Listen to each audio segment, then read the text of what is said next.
নমস্কার, আরও একটি ফুডব্লগ চ্যানেলে আপনাদের সবাইকে স্বাগত। আজকে আমি শসার টক রেসিপি শেয়ার করছি।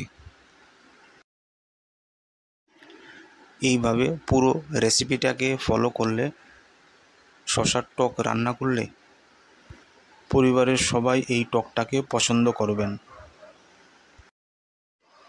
আর এই টক দিয়েই 1 প্লেট ভাত খেয়ে নিতে পারবেন। টকটা রান্না করার জন্য প্রথমেই শসাগুলিকে কেটে ডুমো ডুমো করে নেব, ঠিক এই সাইজে, একই সাইজ থাকবে। আমি আজকে রেসিপিটাকে যেভাবে দেখাবো ঠিক সেইভাবেই ফলো করে দেখবেন।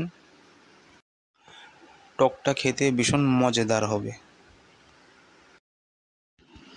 টক রান্না করতে সঙ্গে লাগবে নারিকেল বাটা, বাদাম বাটা, সঙ্গে কাঁচা লঙ্কা বাটা।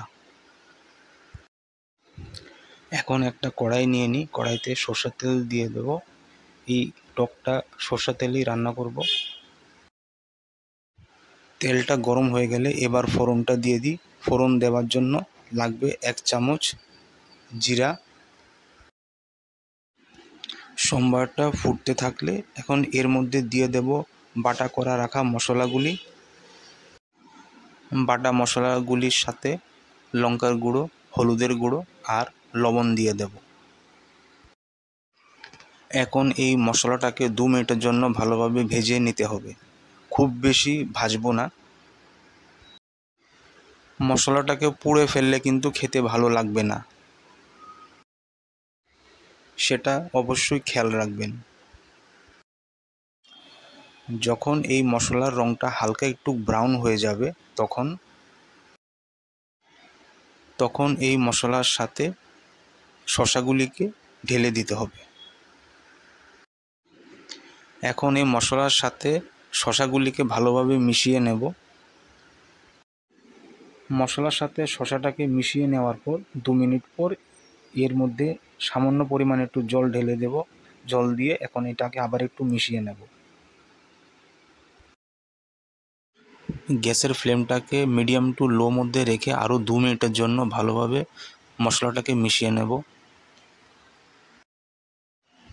2 মিনিট পর মশলার সঙ্গে শসাটাকে ঢেকে দেব। 2 মিনিট পর আবার ঢাকাটাকে উঠিয়ে এখন এর মধ্যে পরিমাণ মতন জল মিশিয়ে দেব।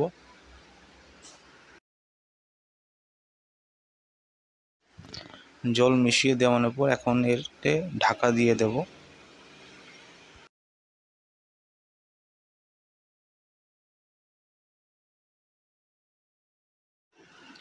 2-3 মিনিট পর ঢাকাটাকে সরিয়ে দেখুন জলটা ফুটন্ত হলে এখন টকটাকে নামিয়ে সার্ভ করে নেব। গরম গরম ভাতের সাথে এই টকটা যে কত মজাদার, বানিয়ে খেলে তখন বুঝতে পারবেন। আশা করি এই রেসিপিটাকে বানাবেন আর কমেন্ট সেকশানে অবশ্যই জানাবেন রেসিপিটা কেমন হলো।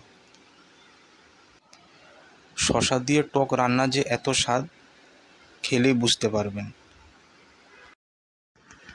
ভিডিওটা ভালো লাগলে চ্যানেলটাকে সাবস্ক্রাইব করবেন। ধন্যবাদ। আবারও দেখা হচ্ছে আরেকটি নতুন ভিডিও নিয়ে। ভালো থাকবেন, সুস্থ থাকবেন।